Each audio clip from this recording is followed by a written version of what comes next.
Layakkah seseorang disebut sebagai orang Kristen hanya karena ia tidak seperti kita?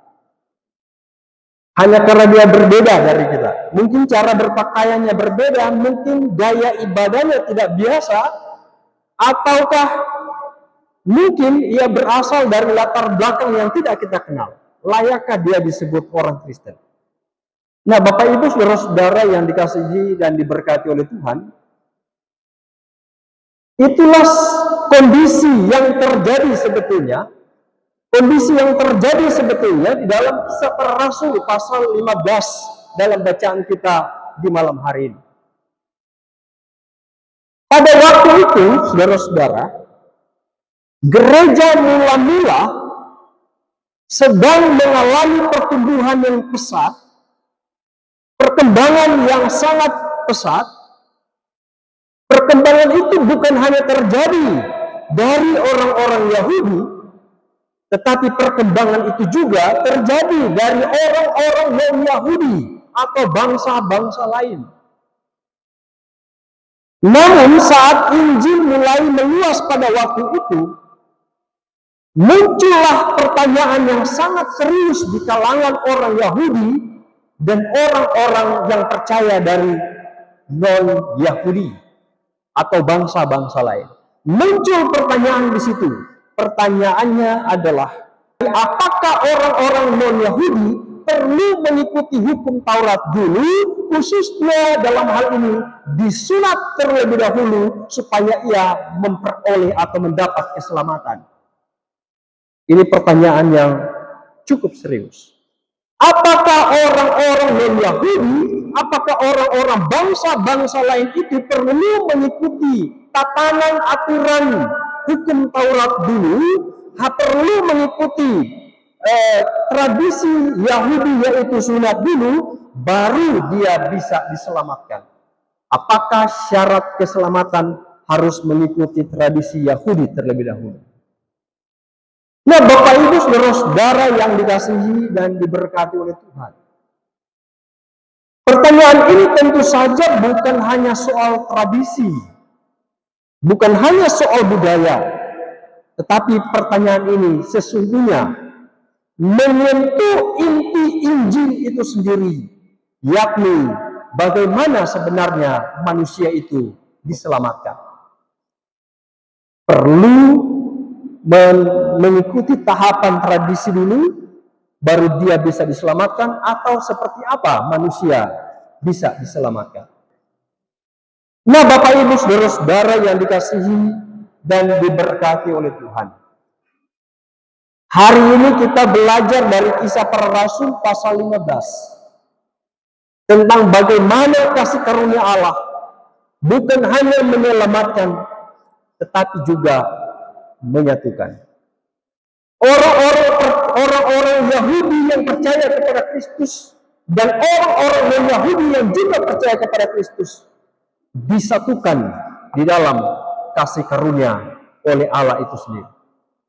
Sehingga Bapak Ibu saudara-saudara, sebenarnya kalau kita melihat bagian Kisah Para Rasul pasal 15 ini, maka Kisah Para Rasul ini berbicara bagaimana kasih karunia Allah bukan hanya menyelamatkan seluruh umat manusia, tetapi dia menyatukan berbagai perbedaan dari suku-suku bangsa yang berbeda.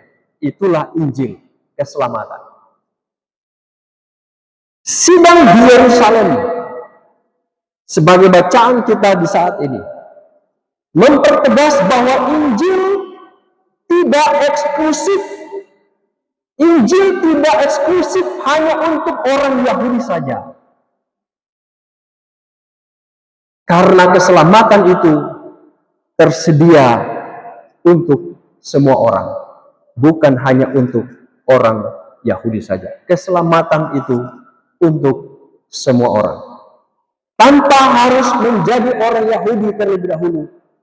Keselamatan itu dikerjakan oleh Yesus Kristus di dalam kasih karunia-Nya kepada semua orang, menembus batas-batas tradisi, menembus batas-batas budaya, menembus agama, menembus batas-batas apapun. Kasih karunia Allah dialamatkan kepada semua orang. Ayatnya yang ke-9 dicatat begini, dan ia sama sekali tidak mengadakan perbedaan antara kita dengan mereka sesudah ia menyucikan hati mereka oleh iman. Ia tidak membedakan sama sekali antara kita dengan mereka setelah ia menyucikan kita oleh iman. Nah, Bapak Ibu Saudara-saudara, ini mau menunjukkan bahwa keselamatan dan Injil itu tidak bersifat eksklusif hanya untuk orang Yahudi saja, hanya untuk orang-orang tertentu saja. Tetapi Injil dan keselamatan itu tersedia kepada semua orang oleh karena kasih karunia dan oleh karena iman itu sendiri.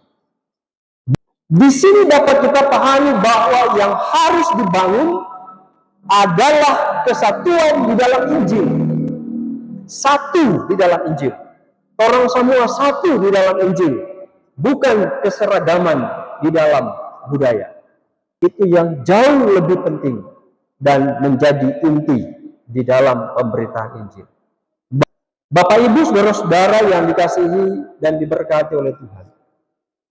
Kisah Para Rasul pasal 15 sebetulnya berbicara bukan hanya tentang sejarah gereja masa lalu, bukan hanya tentang sejarah gereja mula-mula di masa yang lampau, tetapi ini adalah cermin bagi gereja masa kini untuk menjaga kemurnian Injil, untuk membangun kesatuan dalam keberagaman, untuk menjadi komunitas kasih yang lebih misioner dalam gerakan penginjilan. Allah menyucikan hati orang Yahudi dan Allah menyucikan juga hati orang-orang non-Yahudi. Di sini menjadi jelas, Allah menyucikan hati orang Yahudi dan Allah juga menyucikan hati orang-orang non-Yahudi dengan cara yang sama, yaitu melalui iman dan melalui kasih karunia daripada Allah. Ini menekankan kesetaraan rohani semua orang di hadapan Allah. Bahwa semua orang sama dalam keberimanan di hadapan Allah. Hanya karena apa? Hanya karena kasih karunia daripada Allah. Allah tidak membeda-bedakan. Ini warna kulit berwarna putih, ini kulit berwarna hitam, ini beragama A, ini beragama B. Ini dari suku atau tradisi ini, sana dari suku atau tradisi sana. Allah tidak membeda-bedakan. Tidak ada umat kelas 1 atau umat kelas 2 dalam tubuh Kristus. Karena semua yang ada dipersatukan hanya karena dipersatukan di dalam Kristus itu sendiri. Tidak ada yang lebih istimewa. Di mata Tuhan semua sama. Tidak ada yang istimewa. Sehingga Bapak Ibu Saudara menjadi bahan renungan bagi kita. Jangan mengukur keselamatan orang lain dengan cara ibadah tertentu. Jangan mengukur keselamatan orang lain dengan gaya berpakaian tertentu. Jangan mengukur keselamatan orang lain dengan tradisi-tradisi tertentu. Apalagi dalam lingkup internal gereja Masehi Injilis Sangiata Laut, kalau kita masih bergumul dengan peraturan gereja kita, yang lain menekankan begini, yang lain menekankan begitu. Bagi saya jangan sampai kita terjebak pada misi organisatoris gereja ini. Karena gereja ada untuk membawa misi Allah, bukan misi apa-apa. Gereja ada untuk membawa misi kerajaan Allah di dalam dunia ini. Apa dan bagaimana kita dipanggil dan diutus oleh Allah di dalam keberimanan yang sama dan di dalam kasih karunia yang sama, kasih karunia yang setara. Tidak ada yang lebih tinggi, tidak ada yang lebih rendah. Nah, Bapak Ibu Saudara-saudara, kita kita diselamatkan bukan karena perbuatan kita, bukan karena aturan-aturan yang dibuat oleh kita sendiri. Karena kita diselamatkan hanya karena anugerah dan hanya karena iman. Dan itu yang dinamakan sola gratia dan sola fide. Kita selamat hanya karena kasih karunia. Kita selamat hanya karena keberimanan kita. Nah, saudara-saudara yang dikasihi dan diberkati oleh Tuhan, bagian firman Tuhan ini sesungguhnya mengajak kita untuk hidup di bawah terang kasih karunia Allah. Kita dipanggil untuk hidup di bawah terang kasih karunia Allah. Membangun kesatuan bukan menuntut keseragaman. Membangun kesatuan bukan menuntut keseragaman. Orang harus sama dulu baru selamat. Saya rasa keliru.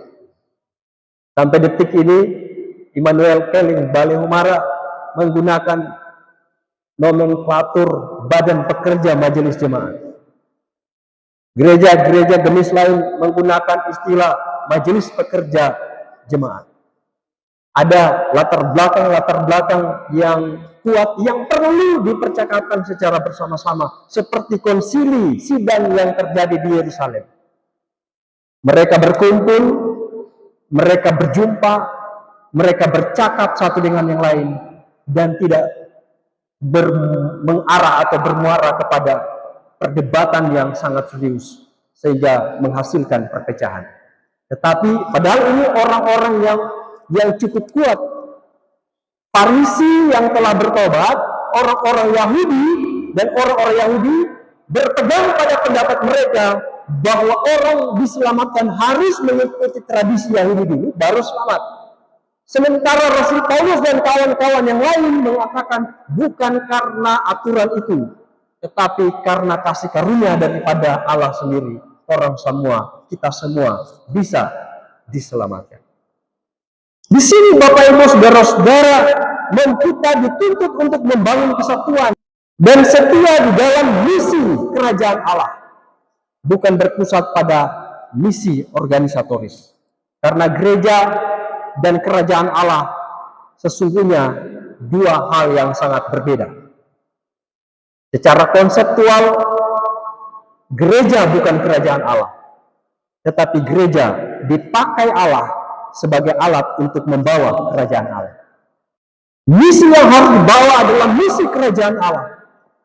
Inilah gereja yang dikehendaki oleh Tuhan, gereja yang berakar di dalam Injil, dan gereja yang terbuka bagi semua orang yang berbeda-beda.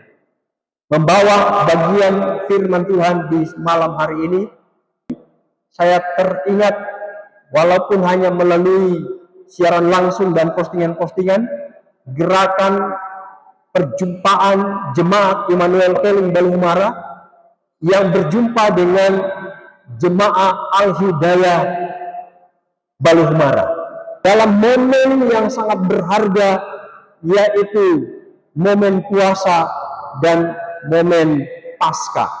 Puasa dan Paskah. Melakukan aksi yang sangat bagi saya misional. Berjumpa dengan mereka di saat Paskah. Berbagi atribut Palestina sebagai rasa berempati dalam nilai-nilai kemanusiaan. Bapak Ibu saudara-saudara yang dikasihi dan diberkati Tuhan, gereja yang dikehendaki Tuhan adalah gereja yang berakar di dalam Injil dan gereja yang terbuka bagi semua orang. Firman Tuhan ini mengajak orang semua untuk hidup di dalam terang kasih karunia Allah, untuk hidup membangun kesatuan bukan menuntut keseragaman, dan untuk hidup dalam kesetiaan dalam misi kerajaan Allah. Karena kita hidup dalam kasih karunia, kita pasti diselamatkan oleh Allah di dalam kemurnian iman orang-orang yang percaya. Tuhan Yesus memberkati kita semua. Amin.